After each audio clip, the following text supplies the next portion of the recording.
Salve, salve nação alvinegra, começando mais um vídeo aqui no canal John do Timão. Então se você tá chegando, já deixa o seu like, se inscreve pra gente bater a meta de 105 mil inscritos. Conto com a colaboração de todos. Uma ótima semana a todos os corintianos e corintianas que me acompanham. Segunda-feira, pós-clássico majestoso, um empate. É um jogo dentro de casa e tudo mais. Para você que quiser ver aí o gol do Coronado do ângulo oposto, né? Praticamente a visão do atleta ali no momento do gol. Basta procurar as redes sociais do John. Tem todos os links aqui na descrição. Publiquei no Instagram, TikTok e Kawaii também. Certo? Vamos pra cima, família. E editor, pode rodar a vinheta. Salve o Corinthians! Entramos em campo ontem contra o São Paulo, nona rodada do Campeonato Brasileiro, e saímos com um empate em 2-2, basicamente o que aconteceu contra o Atlético Goianiense. Empate em 2-2, gol contra do Kaká, e o Corinthians com um jogador expulso, um zagueiro expulso. Mesmo roteiro. A diferença foi o seguinte, o Corinthians saiu atrás, já no início do jogo, uma pane geral no sistema defensivo, né? Todo mundo assistiu o lance e deixou o São Paulo fazer o gol.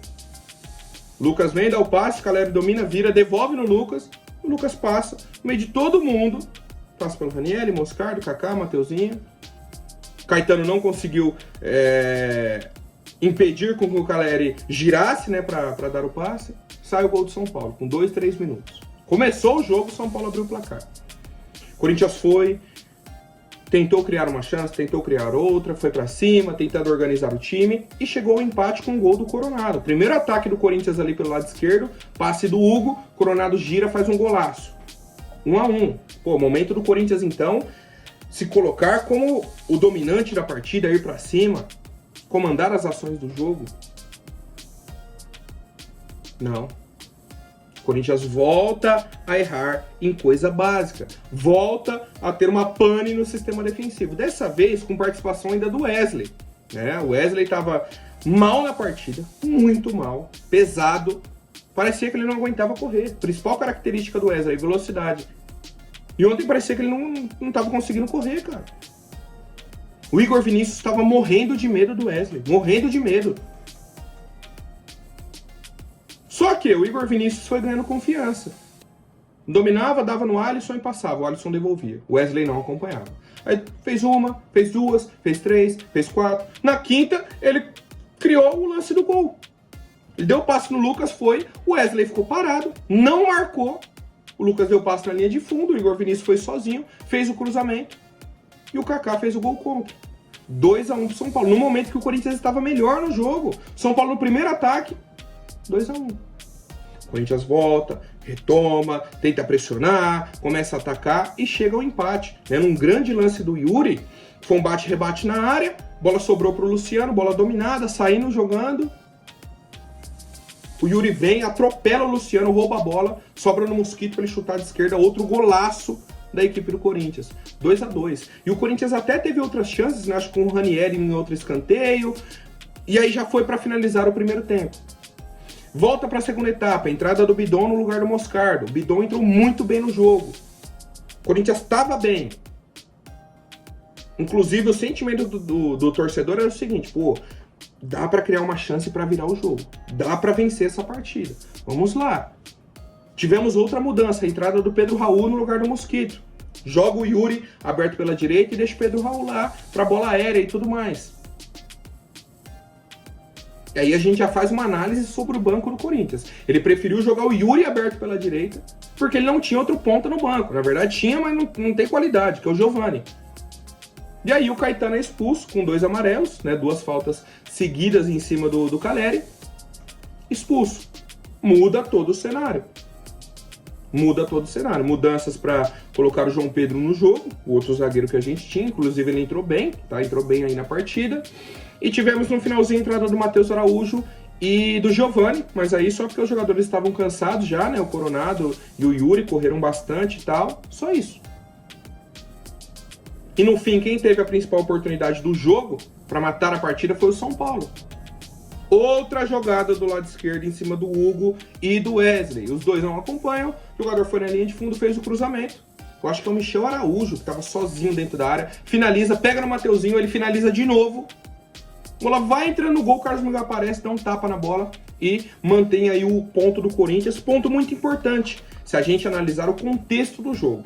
Todos os desfalques, certo? Romero e Félix Torres convocados, Fagner e Pedro Henrique lesionados, Garro e Gustavo Henrique suspensos.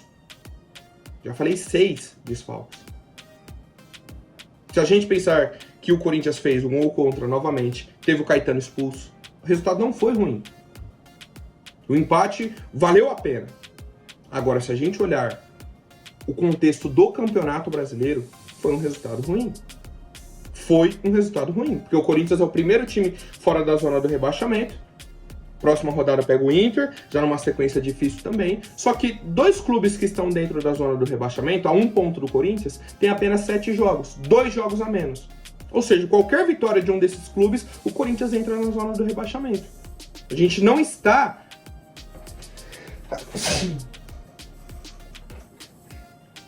A gente, nesse momento, não está no rebaixamento por conta da tabela, né? Dos jogos atrasados e tudo mais.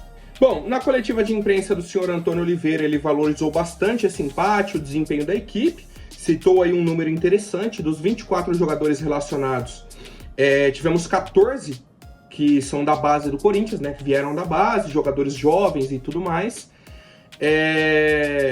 Temos a questão dos desfalques, eles sempre falam em contratações, e não tem muito o que falar. O time não treina para empatar.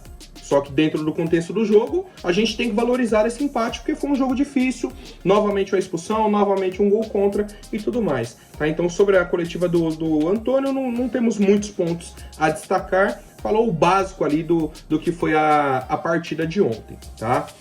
Com as novidades do nosso clube, o Corinthians negocia aí com o senhor Pedro Silveira, ex-CEO da XP, certo? Para ser o novo diretor financeiro do nosso clube. Tivemos aí recentemente a saída do Rosalá Santoro, saída de diversos diretores aí de cargos importantes, e o Corinthians vem tentando aos poucos repor essas saídas. Tivemos aí já a chegada do Pantaleão para o setor jurídico, agora a negociação com o Pedro Silveira para o setor financeiro. A gente aguarda aí as atualizações. E o Corinthians abriu as conversas pela renovação de contrato do lateral direito Fagner. Ele tem aí já 35 anos, tem contrato até o fim da temporada, e o Corinthians entendeu que ele é um jogador importante, tanto pela parte da liderança, quanto pela parte técnica dentro de campo. E é um problema que o Corinthians vem tendo aí nos últimos anos. Tem um jogador na fase final da carreira, um jogador bom de bola e tudo mais, e aí você traz contratações para disputar a vaga, para que esse jogador seja ali uma opção no banco, que vá ajudando a equipe, que não seja tão exigido. Só que no fim das contas, esse atleta ele tem que dominar tudo ali. Por quê? Porque o jogador que é a opção, que foi contratado, não consegue ser o titular. Nesse momento é a situação do Mateuzinho, que vem tendo uma sequência, uma oportunidade aí como titular em diversos jogos. E o torcedor corintiano tem saudades do Fagner, por conta das atuações do Mateuzinho. Não é que o Fagner está fazendo uma excelente temporada, não está. Não está. Está fazendo uma temporada ok. Feijão com arroz. Mas quando entra o Mateuzinho, você fala, meu Deus do céu, o que o Fagner faz aqui, o Mateuzinho não faz. E é o exemplo do ano passado com o Matheus Bidu. Exemplo do ano passado, o Fábio Santos se arrastando em campo, entrava o Matheus Bidu e falava, meu Deus do céu, não aprendeu nada. Não aprendeu nada. É a situação de agora. Então a gente vem acompanhando, né? Já abriram aí as conversas. Qualquer atualização, o John traz para vocês aqui no canal John do Timão. Bom, um ponto importante, né, que eu nem falei na parte aí exatamente da coletiva de imprensa do Antônio, mas a informação sobre o Gabriel Moscardo. O Corinthians está negociando a ampliação do empréstimo dele junto ao PSG. O contrato dele com o Corinthians acaba agora no último dia de junho, certo? Então ele tem aí poucos dias junto da nossa equipe. E o Corinthians, Antônio Oliveira, Fabinho Soldado e companhia, tem o interesse de que ele fique até o fim do ano no nosso clube. É um jogador interessante, ontem não fez um jogo bom e faz total sentido por conta da própria falta de ritmo de jogo e tudo mais. Mas ele foi importante, tá? Não comprometeu, assim, num contexto geral. Apesar do primeiro gol ele não ter acompanhado e tal, mas, assim, não foi um erro só dele. Foi um erro coletivo de marcação do Corinthians. É um cara de muita qualidade, um cara que pode ajudar a nossa equipe. E o Fabinho Soldado disse, né, que eles estão conversando, estão aguardando uma resposta da diretoria do PSG. Disse que eles têm uma boa relação, enquanto isso eles têm que aproveitar. Tá? Então a gente aguarda aí uma decisão do clube francês. Certo? O nosso técnico Antônio Oliveira falou o seguinte: o Gabriel vem de uma lesão, mas tem treinado há bastante tempo. Se não jogar, não terá ritmo. Existem outras situações de jogo que são importantes. Queríamos aumentar a estrutura da equipe e dar minutagem ao Gabriel. Ponto. Foi esse o argumento aí pela utilização do Gabriel no primeiro tempo. E fora a questão que o Breno Bidon estava cansado também da última partida. Ele foi na data FIFA para a Seleção Brasileira Sub-20. A ideia era que ele só treinasse. A Seleção Sub-20 colocou ele para jogar. Ele chegou para o jogo contra o Atlético Goianiense se arrastando em campo. Se arrastando, ele não acertou nada. Ontem, entrou no segundo tempo, dominou o meio campo. Até o momento que o Corinthians teve 11 jogadores em campo. Depois da expulsão, aí o time recua e fica aquele jogo feio, tá? Mas assim, no momento que o Corinthians estava 11 contra 11, o Breno Bidon foi muito importante ali no segundo tempo. Bom, seguindo com as novidades de mercado da bola, o senhor Fausto Vera não foi nem relacionado para a partida de ontem, porque ele já tinha 6 jogos com a camisa do Corinthians no Brasileirão. Ele pediu para não ser relacionado, porque se ele entrasse em campo ontem, faria o 7º jogo e aí não poderia atuar por mais nenhuma outra equipe do Brasil no Campeonato Brasileiro.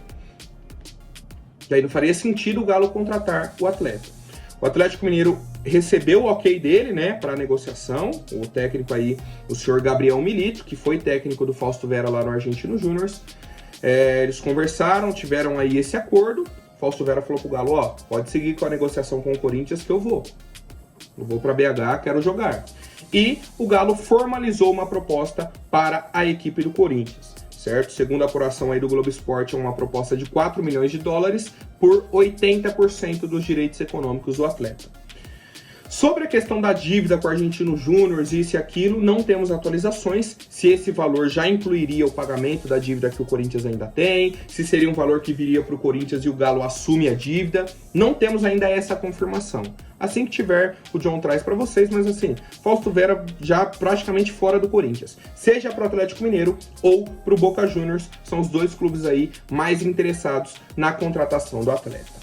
Seguindo com as novidades, o Corinthians avançou na negociação pelo atacante Eric Pulga, da equipe do Ceará. Tivemos, acho que no sábado à noite, uma reunião entre o Augusto Melo e o Paulo Pitombeira, que é o empresário aí do Eric Pulga, é o empresário do Carille também. E aí por isso que eu falei ontem na live sobre a situação do Carille. É o empresário do Carille que está oferecendo ele para os clubes. Aproveitou essa reunião com o Augusto para falar sobre o Carille também, mas o Corinthians não tem interesse, tá? Não tem nem negociação, não tem nem situação para a saída do Antônio Oliveira, tá? Sobre o Carille, só para abrir um parênteses aqui para a gente comentar, mas o Corinthians está nessa negociação com o Ceará, certo? Entre o Corinthians e o Eric Pulga está tudo certo. O Ceará quer 4 milhões de dólares pelo atleta, o Corinthians topa pagar 3 milhões de dólares e deixar um percentual do atleta com a equipe cearense, certo? Então a negociação está correndo nesse sentido, qualquer atualização eu trago para vocês. Então assim, ó, bem provável que o Eric Pulga jogue pela equipe do Corinthians ainda em 2024, né, na abertura da janela agora, dia 10 de julho. Outro jogador que está bem próximo de vir para o nosso clube é o senhor Santos, goleiro aí, reserva da equipe do Fortaleza. Cara, basicamente é o seguinte: a diretoria e comissão técnica não acreditam no Matheus Donelli como titular. Simples, não tem outro argumento, não tem isso, não tem o que falar. Ah, mas vai sair o Carlos Miguel, o Matheus Donelli vai ter uma sequência e tudo mais. Ok, mas ele não é o goleiro da diretoria e da comissão técnica. O Corinthians vai trazer um goleiro. Nesse momento, o Santos é o mais cotado. O Corinthians, inclusive, tem uma negociação avançada, né? A negociação avançou aí nos últimos dias e bem provável que ele seja anunciado já para o dia 10 de julho para ser o novo goleiro do Corinthians.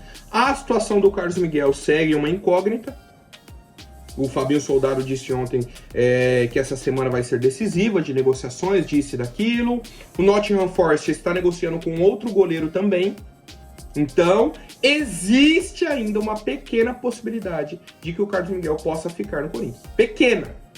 Bem pequena. O Corinthians apresentou uma proposta de renovação também para ele, né? Segundo as informações. Tá tudo muito desencontrado. Um lado fala que o Corinthians apresentou uma proposta e tá aguardando a resposta dele. Outro lado fala que o Carlos Miguel não joga mais com a camisa do Corinthians, né? O último jogo era esse clássico. Ele está suspenso pro jogo no meio de semana contra o Inter, tomou o terceiro amarelo. Então já não joga o Matheus Donelli ou o Felipe Longo, que vai entrar em campo aí na quarta-feira. A gente fica nessa expectativa. O Corinthians vai trazer o Santos, independentemente da saída ou não do Carlos Miguel. Porque eles não confiam no Matheus Donelli. Certo? O Corinthians vai trazer aí a contratação de outro goleiro. Nesse momento, o Santos, goleiro do Fortaleza, é o mais cotado. A negociação está avançada. Qualquer atualização, o John traz aqui para vocês. Um abraço e vai, Corinthians!